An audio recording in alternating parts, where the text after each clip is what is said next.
Olá, este é o podcast. No final de contas, eu sou a Sara Antunes e comigo está Diogo Pombo, mais conhecido como Tuga 810. Já foi campeão do mundo por clubes e foi nomeado o melhor jogador de futebol, entre outras distinções. Para quem está a franzir a testa por não reconhecer o nome, estamos perante o melhor jogador de futebol virtual de Portugal. Bem-vindo, Diogo, e obrigada por teres aceitado o nosso convite. Começo por perguntar o que é isto da competição de jogos virtuais e como é que tu chegaste até aqui? Desde já também agradecer o convite e boa tarde a todos que nos estão a ouvir. Como é que isto tudo começou? Eu sempre joguei futebol virtual, porque lá está, eu sou um amante também de futebol e sempre joguei futebol, então o gosto pelo futebol virtual também esteve sempre presente em mim. E então desde criança lembro perfeitamente de jogar com o meu pai e com o meu irmão aqueles mini torneios em casa de hobby, então jogávamos sempre uns contra os outros. E depois na escola com os meus amigos jogávamos sempre, como hobby sempre, sem nunca pensar, porque também não sabia que existia aqui um cenário profissional de futebol virtual. Eu sempre soube que tinha aqui uma aptidão, digamos, talvez um pouco superior à média, porque eu era sempre, talvez, dos meus amigos, ele ganhava sempre aqueles jogos, aqueles torneios, mas nunca passou disso.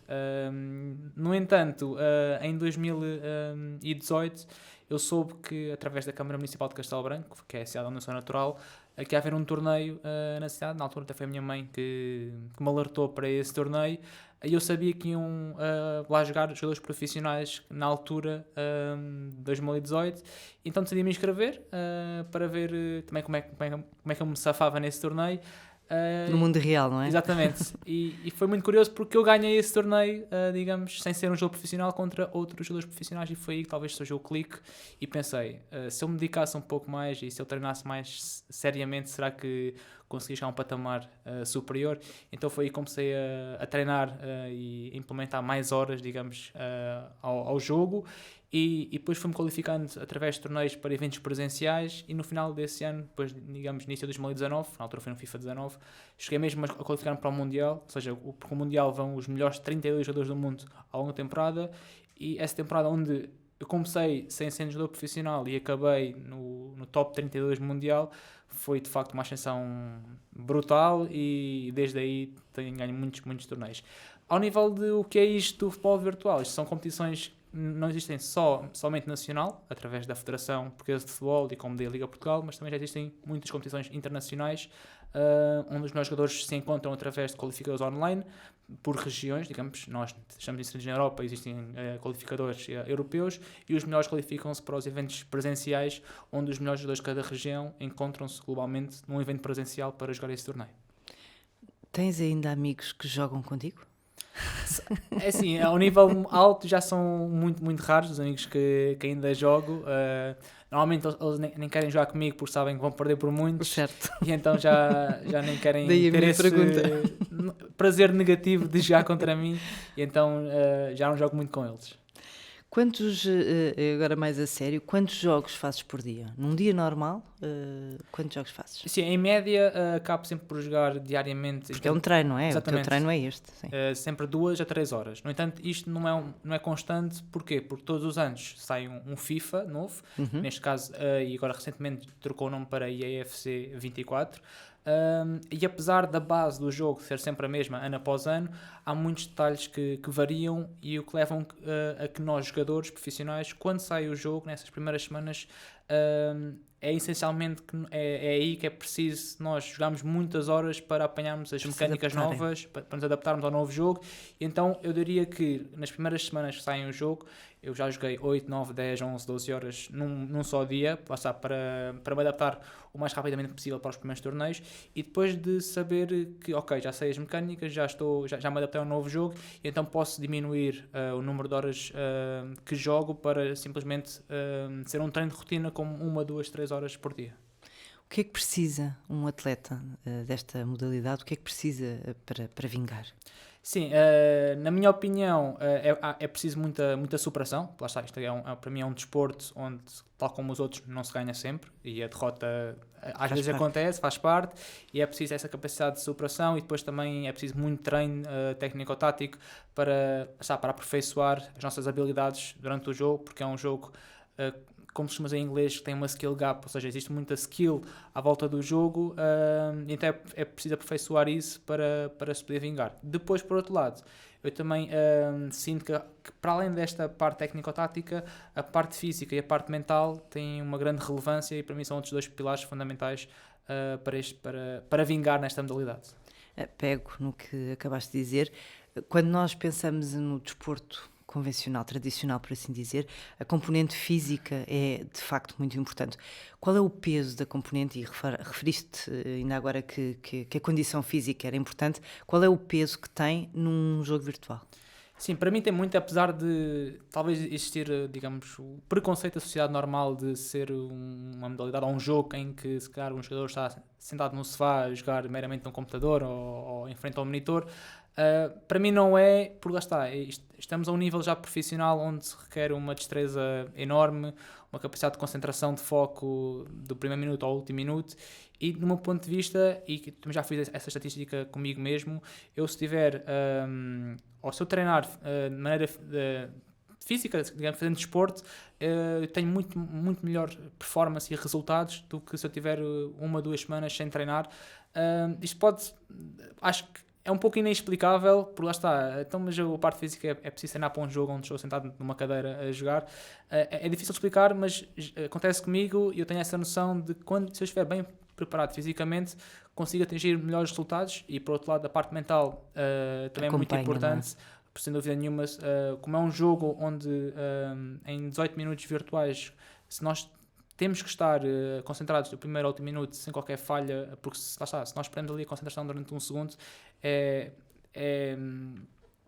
ou seja, vamos sofrer um golo, digamos, no jogo, e que pode levar a uma derrota. E então digo sempre que estes 2 pilares para mim são muito importantes e podem ser os pilares que distinguem entre a vitória e a derrota num jogo. Fazem diferença. Como é que é o teu treino?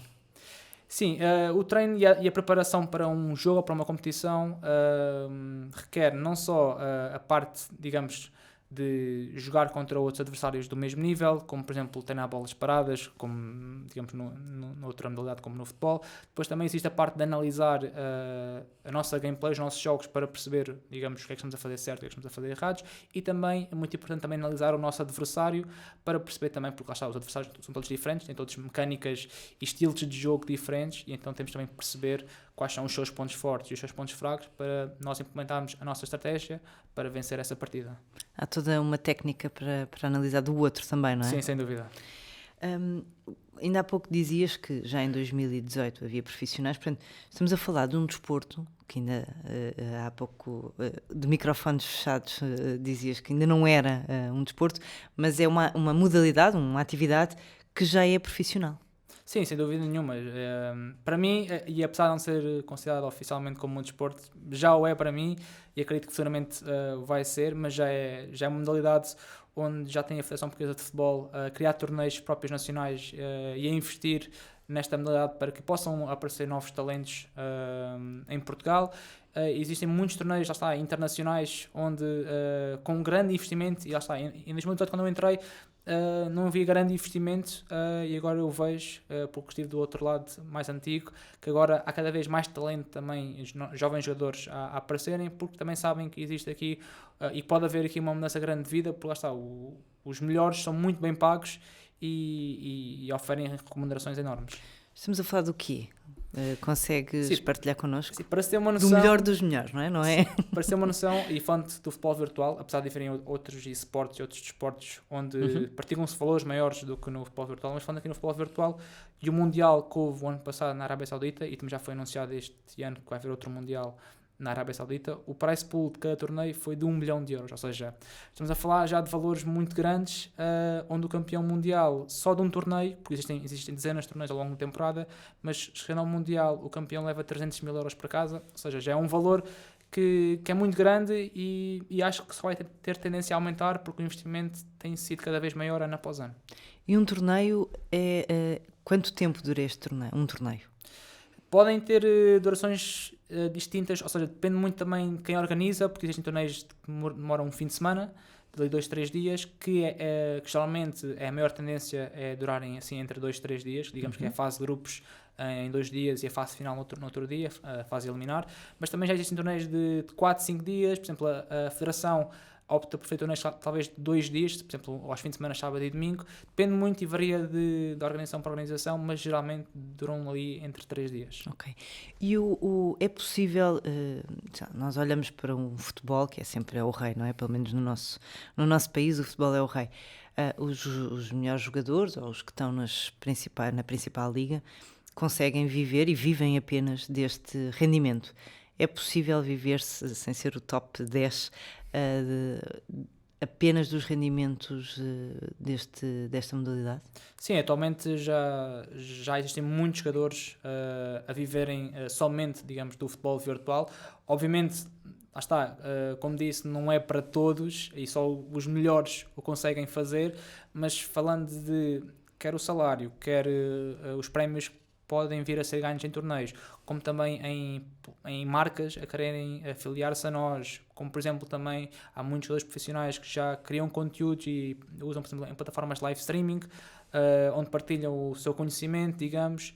Já existe muito também a parte do coaching, de, por exemplo, um jogador profissional ensinar ou ver jovens a quererem aprender dos jogadores profissionais e a pagar para aprenderem. Estes rendimentos todos conseguem claramente com que os jogadores possam já fazer... Dedicar-se unicamente a isto. Exatamente.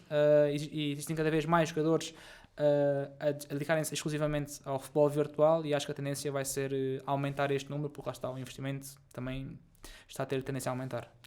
E se tornando-se num desporto oficial, a tendência será para, imagino eu, para aumentar ainda mais o potencial de receita gerado por este tipo de modalidade. Acreditas que vai ser dado esse passo e que esta modalidade, tornando-se um desporto oficial ou não, poderá fazer muito mais dinheiro? Gerar mais receitas? Sim, sem dúvida alguma. Só para quem nos está a ouvir, eu fui ler coisas, não é? E vi que há jogadores que fazem milhões no mundo. Sim, e também já existe, por exemplo, ou equipas a baterem a causa de rescisão de contrato de jogadores. Sim, para já ia ir para chegar outras lá. equipas. Ou seja, já existe aqui um mundo totalmente paralelo, digamos, ao futebol, sendo talvez o desporto todos que mais conhecemos, não é? E cada vez acho que vai haver tendência para haver, por exemplo, mais causas de rescisões a serem batidas por equipas. Acho que também a diferença entre o futebol e o futebol virtual, obviamente que as remunerações não têm nada a ver umas com as outras, mas esta diferença pode vir, ou pode ter tendência de diminuir, porque acho que o futebol virtual ainda, digamos, os esportes ainda são uma indústria que não são conhecidas por muita gente. Obviamente os jovens talvez são o ponto fulcral e que conhecem mais esta indústria, mas acho que vai ser uma indústria onde vai começar a chegar cada vez a mais gente, e acho também esta parte, ou o estigma que existe, diria, das gerações mais antigas, dos adultos, onde ainda veem os esportes e os jogos, na era geral, como disse há bocadinho, uma forma de sedentarismo, ainda uma visão um pouco negativa da coisa. Acho que com o passar do tempo, acho que vai desmistificar um pouco o que é realmente os esportes, as competições que existem, a capacidade de destreza, do foco, da concentração que um jogador tem que ter para ter o máximo de rendimento possível, e acho que esta desmistificação desta indústria pode então ainda gerar cada vez mais receitas e cada vez mais jogadores a viverem somente do futebol virtual. Tocaste ainda agora num ponto que eu ia falar, que tem a ver com as cláusulas de rescisão. Portanto, eu quando estive a ler, estive a ver que de facto esta modalidade já foi beber a outros desportos que existem e que têm nomeadamente cláusulas de rescisão. E li em algumas notícias, não vi nada que fosse muito oficial, não é? Mas li em algumas notícias de equipas a baterem cláusulas de contrato dos outros e a falarem de valores já que são consideráveis. Sim, eu próprio, no início da carreira, quando estava em contato com uma equipa, já tive outra equipa a vir buscar-me, digamos, a pagar. Eu vi essa, mas não havia dados oficiais. A pagar a cláusula de rescisão. No futebol virtual, do meu conhecimento, o máximo que já houve foi 50 mil euros, um jogador inglês que, pronto, lá está que foi pagar a cláusula. No entanto, noutros esportes, Eu tenho conhecimento que já houve casos de rescisões de 1 milhão de euros a serem batidas, e é de facto um número enorme. E para esta indústria dos esportes acho que é um valor muito considerável. Neste tipo de modalidade, uma pessoa, como já te aconteceu, não é? És português, vives em Portugal, um jogador de futebol físico para ir para um clube espanhol, por exemplo, tem que se deslocar, tem que viver para lá, tem que fazer os treinos, etc.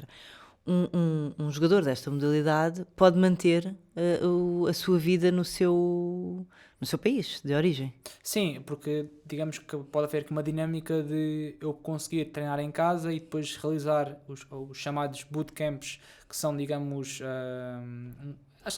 é parte de concentração já exclusiva para um torneio, ou haver uma melhor preparação, digamos, no local, presencial, e então conseguimos aqui ter esta dinâmica de conseguir treinar em casa, mas depois para o bem da organização, ou para o bem também do rendimento do jogador, deslocar-nos para outra região, para fazermos chamados bootcamps e para preparar de uma maneira um torneio, sim.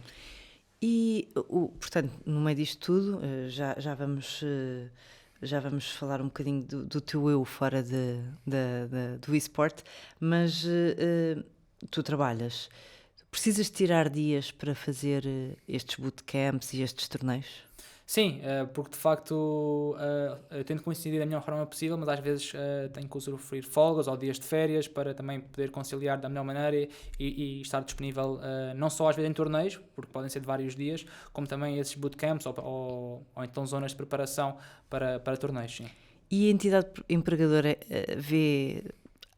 dá crédito, ou seja, normalmente as pessoas pensam, como tu dizias há pouco, as pessoas acham que é só estar sentado a jogar um jogo virtual, mas requer de facto muita preparação, há um compromisso, é uma modalidade profissional. Há crédito ou achas que ainda há alguma desconfiança ou algum desconforto? Eu acho que ao início, para quem não sabe e para quem desconhece, existe muita desconfiança. Eu entendo, lá está, eu entendo a desconfiança, lá está, porque nós não conhecemos, ou para quem não conhece este mundo. Associam só a brincar, não é? Uma brincadeira. Das crianças ou dos adolescentes querem jogar por divertimento. Mas quando depois se começa a entrosar e a entender o que é que realmente isto do futebol virtual, dos esportes são, dos rendimentos que geram, das arenas que se esgotam para ver um evento presencial, percebe-se que isto aqui é uma dimensão muito grande e acabam por dar o devido valor e os créditos, porque lá está, isto é uma indústria que está a crescer, que tal como disse, já houve eventos presenciais com milhares de pessoas a querer pagar para assistir, porque existem muitos jovens cada vez a ter mais ídolos, os jogadores profissionais de esportes, e isto tudo junto acaba-se depois, lá está, por dar os créditos e dar o devido valor. Fazendo aqui uma analogia e uma comparação com outro tipo de modalidades, olha-se muito para os atletas de futebol, de futsal, de handball, de basquete, podíamos continuar por aí fora, como tendo uma carreira curta, não é? Porque chega ali uma idade e o corpo já não consegue acompanhar. Há alguma ideia da duração de uma carreira neste tipo de modalidades, nos jogos virtuais?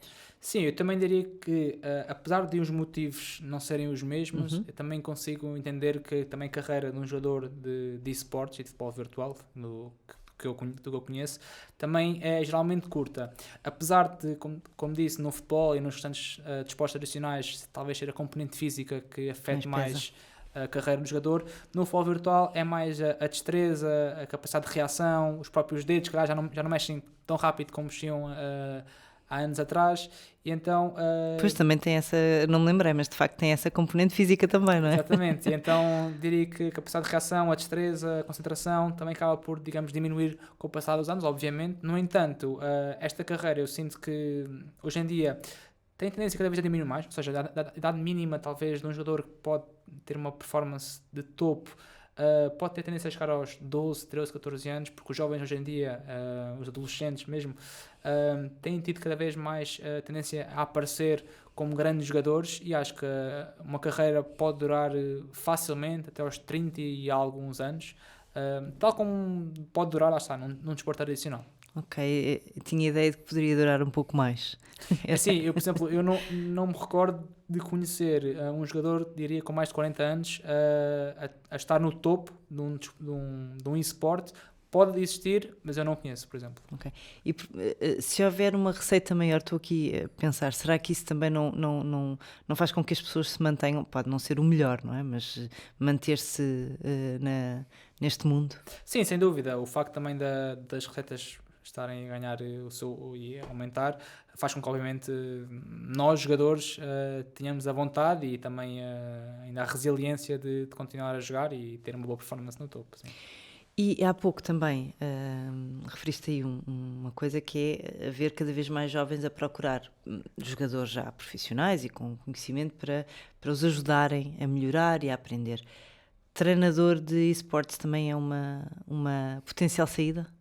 Sim, cada vez também tem ganho, digamos, o seu espaço, porque apesar de não serem eles que estão no momento a atuar e a jogar, o próprio treinador também tem a sua importância e a volta do treinador também já existem equipas como, por exemplo, preparador físico, psicólogo, cada vez mais. E então há toda uma estrutura à volta do jogador que compete ou da equipa que compete e esta estrutura eu acho que é muito importante para dar as melhores condições aos jogadores em si e acho que ficam todos os ingredientes juntos para que seja, ou para que o jogador possa então ter o seu máximo rendimento numa competição. Vou passar agora, vou sair aqui do mundo do esporte para o mundo que mais pessoas associam à realidade. Teu percurso profissional vai muito além das consolas, fizeste formação na Força Aérea, tens um mestrado em Administração Aeronáutica. Foi um plano B ou era um plano A? Assim, era um plano A porque, lá está, quando ingressei na Força Aérea, que foi em 2017, foi antes de eu começar a jogar profissionalmente. Como disse no início da conversa, eu nunca tive, digamos, o sonho de ser jogador profissional de futebol, nem de futebol virtual. Sabia que era bom, mas nunca pensei, e nem nunca tive o sonho de, lá está, de tem que ser sim ou sim e vou-me dedicar 100% a isso. Mas felizmente talvez encontrei o meu talento. Eu acho que todas as pessoas têm um talento e se calhar já encontrei o meu, e então em 2018 comecei, digamos, a jogar profissionalmente. Felizmente sempre consegui conciliar, obviamente com alguma dificuldade, com muito esforço e tive que abdicar de muita coisa, mas sempre consegui fazer e fez-me grato de talvez, e obviamente que eu não sei se no futuro a curto prazo posso deixar de ser um jogador muito bom, e consigo ter a segurança e estar salvaguardado de ter outro plano e digamos, outra saída para além do futebol virtual. E referiste agora a uma questão relevante, que é tudo isto exige muito esforço. Não é tudo fácil, não é? Exatamente. Portanto, tenho muitas pessoas e principalmente adolescentes que me seguem e adoram o meu trabalho. Talvez diria que é a faixa etária que mais me acompanha a minha carreira, que me realmente perguntam: olha, Tuga, como é que conseguiste chegar aí? Achas que preciso dedicar-me a 100%? Preciso desistir da escola e dedicar-me só a isso? Eu digo sempre a toda a gente e orgulho-me muito de dizer isto. Eu sempre fui um aluno que me dediquei muito aos estudos, gostava muito de estudar, fiz digamos, o ensino secundário todo, a licenciatura, o mestrado, e sempre consegui conciliar os dois mundos e fui considerado o melhor jogador do mundo de futebol virtual, não estando a jogar full-time o FIFA, digamos. Então, eu acho que com um planeamento, acho que tudo é possível e acho que não é preciso dedicar-nos, digamos, somente ao futebol virtual ou a outra modalidade e temos um plano B assegurado, é sempre mais-valia e eu tento sempre passar essa mensagem aos meus fãs e às pessoas que acompanham o meu trabalho, que acho que com um planeamento bem definido é sempre possível alcançar, neste caso, estes dois mundos. Diogo, estamos mesmo a acabar. No final de contas, o que é preciso para se ser o melhor? Ser o melhor é muito difícil, lá está, só pode ser mas diria resumidamente uma capacidade de superação enorme. Depois também, obviamente, as horas têm de ser muitas, não só a treinar, a jogar, a entender o jogo, a ver também outros adversários de alto nível, e depois os outros dois pilares que também falei, que é a parte mental e a parte física, acho que têm de estar no ponto e para que todos estes ingredientes possam juntar e possam então formar o melhor jogador do mundo. Não podemos descurar nunca esse equilíbrio do nosso bem-estar. Exatamente. Obrigada, Diogo, por teres aceitado o nosso convite. Este foi, no final de contas, com Diogo Pombo, o melhor jogador português de videojogos e campeão do mundo por clubes. Não percam a sua carreira. Quanto a nós, continua a acompanhar-nos em doutorfinanças.pt e nas habituais redes sociais.